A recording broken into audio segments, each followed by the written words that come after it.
Bismillahirrahmanirrahim. Assalamualaikum warahmatullahi wabarakatuh. Selamat datang kembali bersama kami di channel Azril Hidayat. Teman-teman sekalian, dalam kesempatan yang baik ini kembali kami akan mengabarkan informasi tentang pelaksanaan P3K Guru di tahun 2022.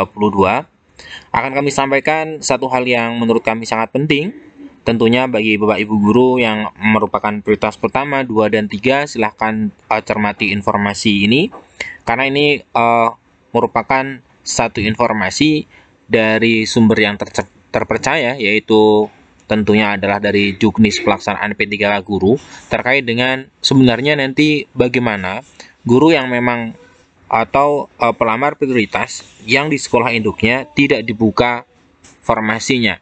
Kemudian nantinya mereka ditempatkan di mana? Nah, akan kita bahas di video kali ini. Namun sebelum kita masuk di pembahasan, silakan bagi teman-teman yang baru saja menemukan channel kami, jangan lupa untuk dukung channel kami dengan subscribe dan jangan lupa nyalakan lonceng notifikasinya. Terima kasih. Kita ke pembahasan. Teman-teman, kembali kami ingatkan bahwa hari ini tanggal 8, artinya masih ada waktu untuk teman-teman bisa melakukan resume sebelum tanggal 13 November merupakan hari terakhir dari teman-teman bisa resume untuk melakukan pendaftaran ya, baik P2, P1, P2, P3 dan pelamar umum. Tentunya 13 November merupakan hari terakhir dari pendaftaran pelaksanaan P3K ini. Nah, yang menjadi banyak pertanyaan bagi kita semuanya adalah kemudian ketika misalkan di sekolah ada guru, ada kebutuhan di sana, masih ada guru honorer, masih ada kemudian mata pelajaran yang kosong, namun ternyata ketika kita cek alokasi P3K-nya atau formasinya di situ ternyata tidak ada, di sekolah induknya tidak ada. Padahal di situ ada guru honorernya dan memang sekolah tersebut adalah sekolah yang membutuhkan formasi. Artinya sebenarnya layak untuk dibuka formasi di sana.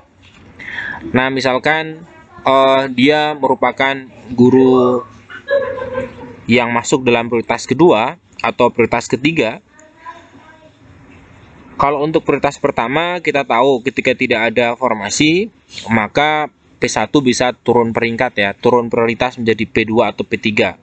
Artinya, misalkan mereka turun peringkat, maka akan bersaing, akan memperebutkan formasi di sekolah yang ada, yang dibuka di pemerintah daerahnya.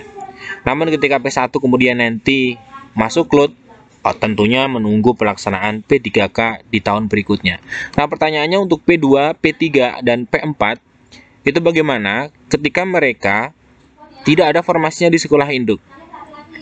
Apakah mereka kemudian nanti bisa menempati menggeser guru di sekolah lain, P2 atau P3 di sekolah lain, atau seperti apa? Nah, kita lihat di sini ada di pemaparan atau juknis dari pelaksanaan P3K ini. Nah, kita bisa lihat ini pemaparan dari Kemenpan RB terakhir ya, dari Kementerian Pendidikan, Riset, dan Teknologi. Terkait dengan hal ini kita bisa lihat di poin ini. Nah, kita coba cermati bersama-sama teman-teman. Di sini dikatakan pelamar yang lulus akan ditempatkan di sekolah induknya. Juknis pelaksanaan seleksi Kepmendikbudristek bab 4 bagian B3I. Nah, kita buat analogi seperti ini. Ilustrasinya, instansi memiliki 4 formasi, 4 kebutuhan formasi tersebar di sekolah. Formasi hanya dibuka di sekolah A dan B. Nah, kita bisa lihat ada 4 kebutuhan formasi ya. Teman-teman bisa membedakan antara kebutuhan formasi dengan formasi yang dibuka. Nah, ada 4. Di keempat sekolah ini ada kebutuhan formasi. Artinya ada mata pelajaran dan guru honorernya yang memang sebenarnya dibutuhkan oleh sekolah. Namun dibuka hanya di sekolah A dan B. Hanya ada di sekolah A dan di sekolah B. Ini ada kursi. Kursi ini menandakan ada formasi. Nah, formasinya hanya dibuka di sini, sekolah A dan B. Nah, kemudian antara 4 guru honorer ini nanti akan melakukan seleksi observasi, penilaian observasi yang dilakukan pada masing-masing sekolah. Pelamar A dinilai di sekolah A, pelamar D dinilai di sekolah D, pelamar B dinilai di sekolah B, dan seterusnya. Nah, jika pelamar D dan C dan D memiliki nilai lebih tinggi daripada pelamar A dan B, maka formasinya dipindah ke C dan D. Nah, jadi gini teman-teman. Awalnya formasi yang dibuka adalah di sekolah A dan di sekolah B. Namun kemudian ketika dilakukan penilaian observasi, pemenangnya atau pemilik nilai tertinggi adalah guru berasal dari sekolah C dan guru yang berasal dari sekolah D. Ini pemenangnya. Padahal di pengumuman, sebagai contoh seperti ini ya, pengumuman itu tidak terdapat formasi di sekolahnya. Padahal tidak ada. Terus bagaimana? Nah, oleh Kemendikbudristek, formasinya kemudian dipindahkan ke sini. Formasinya dipindahkan ke pemenangnya. Yang awalnya ada di sini, yang awalnya di sekolah A, formasinya otomatis kemudian dipindahkan ke C. Artinya guru dari sekolah C yang merupakan pemenang ini itu tidak bisa menggeser guru A. Guru A tetap masih di sekolah A. Namun formasinya yang dipindah ke sekolah C. Begitupun dengan sekolah B. Guru di sekolah B tidak tergusur oleh guru sekolah D, namun hanya kursinya, hanya formasinya yang dipindahkan ke sekolah D. Nah, ini berdasarkan bab 4 bagian B 3.1. Ini terkait dengan juknis pelaksanaan. Kita lihat Kemendikbudristek ya, terkait dengan hal tersebut. Nah, di ini ya, kita bisa lihat di bagian B 3 kemudian I ya. Nah, kita coba ulang. B3I. Bab 4 B3I, bab 4. B kemudian 3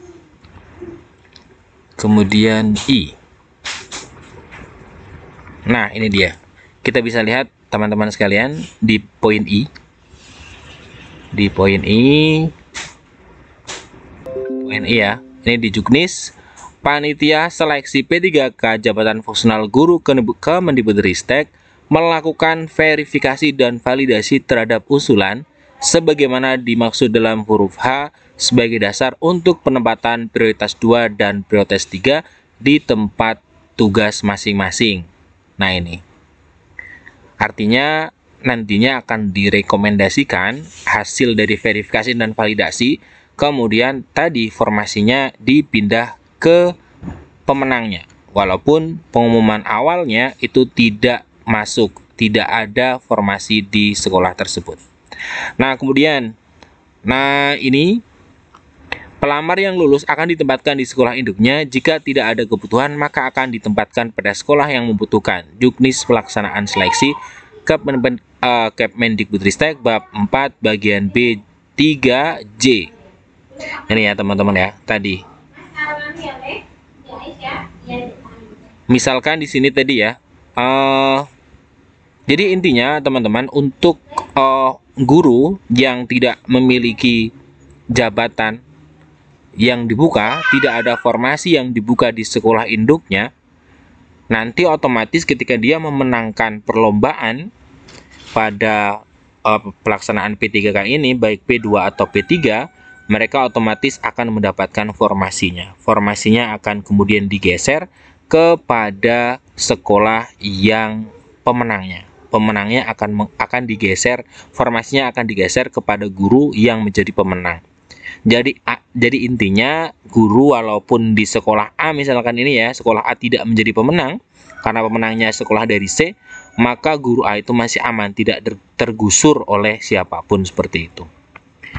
Nah, kemudian teman-teman juga bisa bisa lihat ini di bagian 4, bab 4 bagian B3K, kemudian dan seterusnya di bagian 4 B3J. Ini semuanya mengatur tentang bagaimana mekanisme penempatan bagi guru-guru yang nantinya memang menjadi guru terbaik ya, pemenang melalui proses verifikasi dan observasi. Nah, teman-teman, ini semoga kita bisa memberikan pencerahan bagi teman-teman sekalian, terutama bagi P2, P3, dan tentunya yang akan menghadapi seleksi melalui verifikasi dan observasi. Ini adalah mekanismenya, jadi teman-teman jangan risau, wah ini bagaimana saya tidak ada formasinya di sekolah saya. Jangan risau, nanti semuanya akan bersaing secara fair, akan bersaing secara tadi terbuka, kemudian nanti pemenangnya otomatis formasi tadi akan dialihkan kepada pemenang. Terima kasih telah menyimak informasi dari kami, semoga bermanfaat. Assalamualaikum warahmatullahi wabarakatuh.